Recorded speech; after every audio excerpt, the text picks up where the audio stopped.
Bismillahirrahmanirrahim. Assalamualaikum warahmatullahi wabarakatuh. Alhamdulillahirrahmanirrahim. Assalatu wassalamu ala asrafil mursalin wa ala alihi wa sahbihi ajmain. Allahumma shalli ala sayyidina Muhammad wa ala ali sayyidina Muhammad. Asyhadu an la ilaha illallah wahdahu la syarikalah wa asyhadu anna muhammadan abduhu wa rasuluhu nabiyya ba'da. Salam Muhammadiyah. Baik, selamat pagi semuanya. Semangat pagi pada kelas 7 ALS ya, sebagai teman-teman kami semua di rumah. Dan alhamdulillah pada hari ini saya insya Allah akan memberikan penjelasan tentang bagaimana pencemaran lingkungan.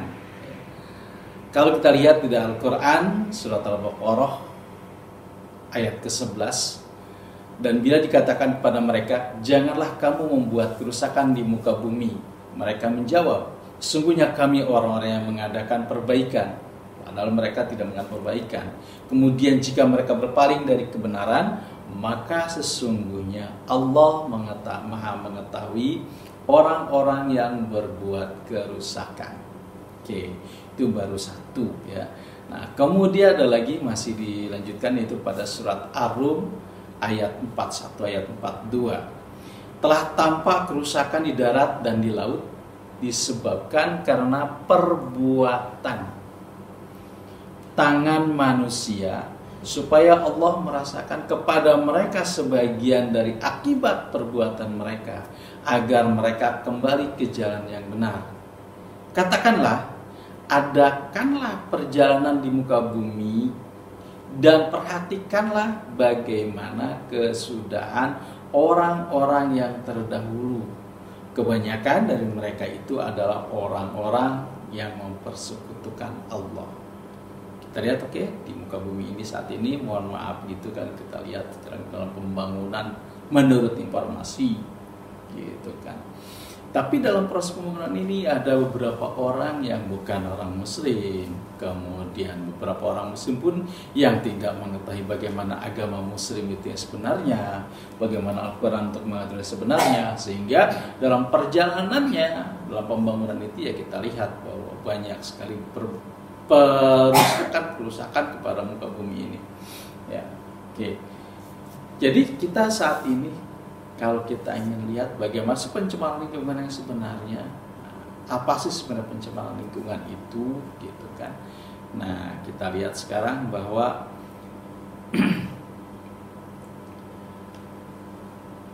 pencemaran lingkungan, kalau ada beberapa bagian, ada definisi pencemaran ya, definisi pencemaran lingkungan dalam bahasa Inggrisnya, saya nggak begitu bisa bahasa Inggris. Environmental pollution adalah segala sesuatu termasuk bahan-bahan fisika dan kimia yang dapat mengganggu ekosistem.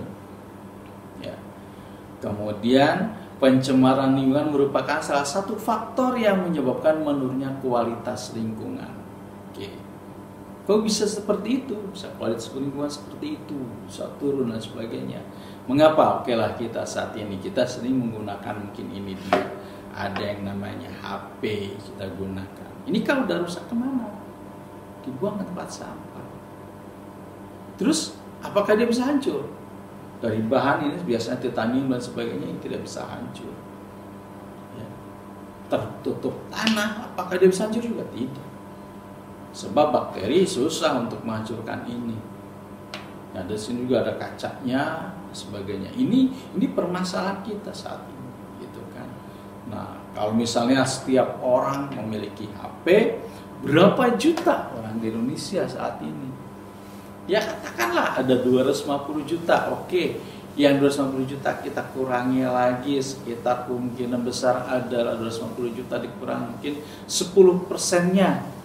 Atau mungkin 20%-nya, atau mungkin kalau kita ambil sekitar 75%-nya dari jumlah itu, berarti sekitar 175 orang. 175 juta orang adalah memegang HP dan kemudian rusak. Itu baru satu HP. Ada orang, mungkin ada teman-teman kita yang memegang HP itu mungkin ada 2 atau 3. Bahkan kalau ada orang yang disebutkan dengan bisnisnya, ini HP ini ada kalau tidak salah mungkin dalam satu tas itu bisa 5 sampai 10 HP barangkali, karena dia untuk berusaha semaksimal mungkin bagaimana bisnis dia harus bisa berjalan dengan baik. Ya. Nah itu salah satunya.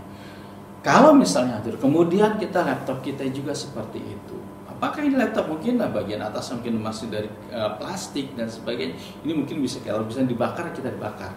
Tapi kan kalau saya dibakar, apa yang terjadi? Biasanya asapnya itu dapat mengganggu. Kalau di Jakarta mungkin ada yang membakar ini, kita mungkin orang langsung melihat ada bakaran apa gitu kan. Nah kalau di kampung ya nggak, orang bodoh amat gitu kan. Tapi kalau di Jakarta yang mesti melihat, karena setiap areal itu lingkungannya cukup rapat, penduduknya cukup rapat. Nah, maka untuk itu kita melihat bagaimanakah harusnya barang-barang sampah-sampah di rumah kita usahakan kita buangnya kemana, kemudian kita hilangkannya kemana. Maka untuk itu ada yang namanya, mungkin ada barang yang namanya bisa dihancurkan, ada juga barang yang tidak bisa dihancurkan. Tapi misalnya ada tertulis di tempat sampah recycle gitu, warnanya hijau, artinya barang bisa dihancurkan. Tapi kalau ada yang merah lagi, tidak bisa dihancurkan, no recycle gitu kan. Nah itu kita membuangnya, kalau misalnya plastik kemana, botol kemana, kemudian kalau kertas kemana, kertasnya seperti apa, kemudian plastik atau mungkin yang lainnya, kertas seperti yang lainnya, itu dibuang juga kemana ya. Nah ini jadi ada beberapa bagian. Kemudian kalau di Jakarta ini seperti Jakarta Timur, Jakarta Utara, beberapa bagian yang sudah menjadikan Jakarta Pusat juga ada, itu mereka sampah tersebut diolah dengan baik. Oke, terus bagaimana lagi? Indonesia sudah mengeluarkan undang-undang dari tahun 1997. Sebenarnya kita dari tahun 80-an, ini diperbarui lagi. Ya 1997 yang diperbarui lagi. Pencemaran lingkungan adalah masuknya atau dimasukkannya makhluk hidup, zat, energi atau komponen lain ke dalam lingkungan oleh manusia sehingga kualitasnya turun yang menyebabkan lingkungan tidak sesuai peruntukannya. Kemarin namanya ketika Jakarta banjir, kenapa bisa banjir? Toh dari zaman dulu Jakarta bisa banjir. Ada yang namanya rawa, rawa Mangun, itu ada daerah rawa nih, dibangun untuk kehidupan manusia. Rawanya diuruk, orang rawa diuruk kan gimana? Harusnya tempat air menjadi tempat manusia. Gitu kan. Kemudian ada lagi mungkin daerah-daerah yang paling rendah gitu kan, diuruk juga untuk kehidupan manusia. Padahal di Jakarta ini ada beberapa bagian semaksimal mungkin kalau kita bisa ini kan, bahwa banjir dari zamannya company, namanya zamannya Belanda, itu sudah ada gitu. Nah diusahakan oleh Belanda semaksimal mungkin. Nah kalau seperti saat ini Jakarta sudah dibangun lagi, mudah-mudahan ini pembangunan dimulai dari kemarin.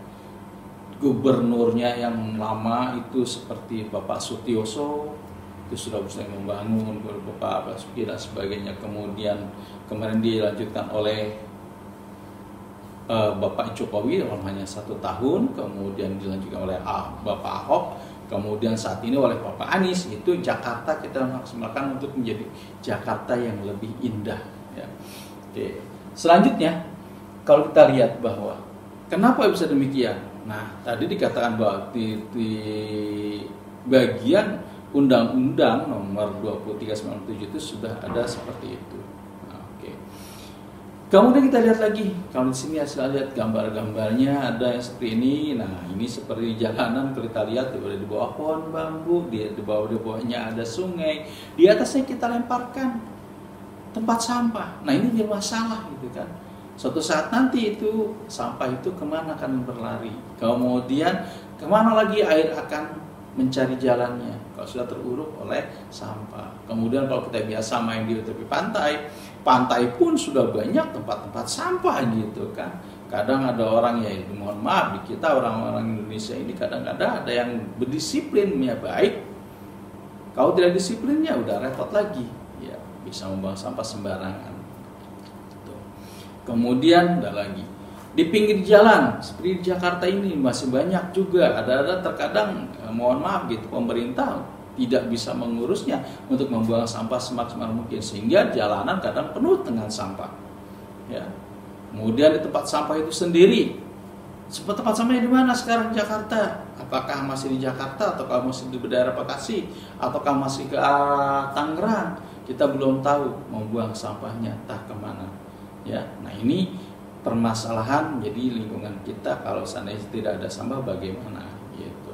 Maka di rumah kita harus maksimal mungkin. Kemudian di sungai-sungai, bukan sungai sebenarnya kecil itu. Di sungai-sungai kita di Jakarta ini biasanya terombokkan sampah semuanya. Selain itu di samping itu juga dibuat rumah, nah, untuk rumah mereka.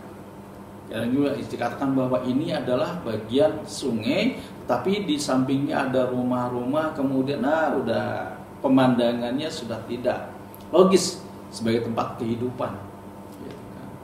Kemudian ada lagi pabrik-pabrik yang membuang zat-zat sampahnya itu ke areal sungai yang mengalir di Jakarta ini. Ini jadi permasalahan, gitu kan? Permasalahan kita. Kemudian kalau kita lihat lagi sudah menuju kepada tepi pantai. Nah, kita lihat seperti daerah Kapuk, di daerah Muara Angke di sana itu kita lihat, masya Allah, apakah ini laut benar ataukah bukan gitu kan? Karena di sana tempat lumpur, kemudian selain tempat lumpur juga bahwa di sana juga ada yang namanya sampah bergeletakan. Mulai dari jenis plastik yang paling susah ya. Kemudian ada pabrik-pabrik dengan berbagai macam, apalagi bahwa kalau pabrik biasanya dia akan menggunakan peralatan untuk membakarnya atau untuk memasak dan sebagainya, itu biasanya asapnya pada keluar gitu kan. Tuh. Jadi kita sangat sibukkan oleh bagian asap tersebut sehingga udara kita di Jakarta ini gelap. Ya. Nah, kalau kita ingin lihat udara kita pagi hari, biasanya kita naik ke atas tower, atau kalau sekarang udah enak nih, banyak gedung-gedung yang tinggi, kita naik ke di atas paling tinggi, kita lihat ke bawahnya. Kita lihat ke Jakarta ini. Oke lah, mungkin di sana ada yang namanya BNI, gedung BNI, kemudian gedung apalagi atau apalagi yang paling tinggi, kita naik aja. Punten lah gitu. Kita mau lihat, kalau pagi-pagi kita lihat di atas, kita lihat ke bawah, ya lihatnya ke arah matahari bagian ke timur, kita lihat bahwa itu bagaimana Jakarta. Saya sering dulu melihat Jakarta itu dari Kepulauan Seribu. Kalau pada pagi hari itu gelap.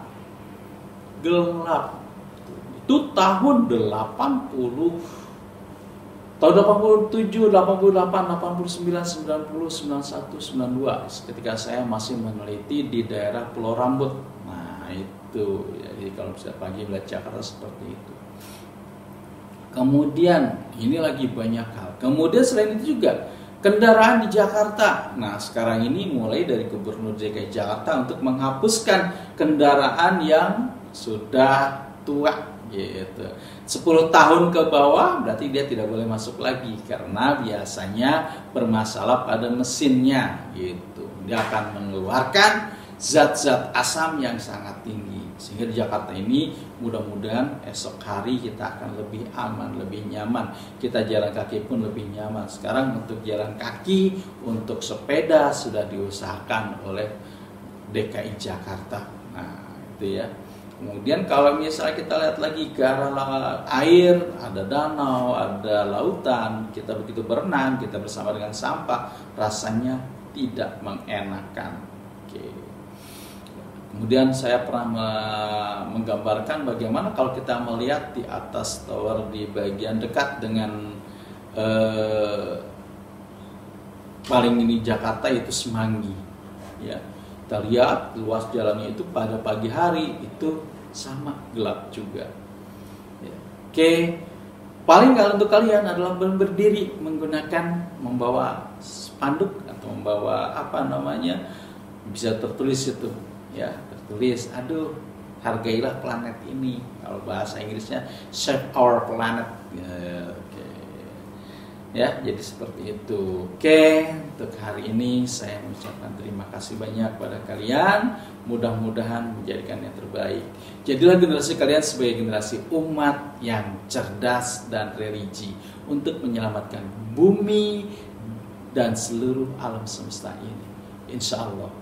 Mudah-mudahan nanti kita akan pelajari selanjutnya pada pelajaran masih pada bagian pencemaran. Ada pencemaran darat, pencemaran air, pencemaran udara.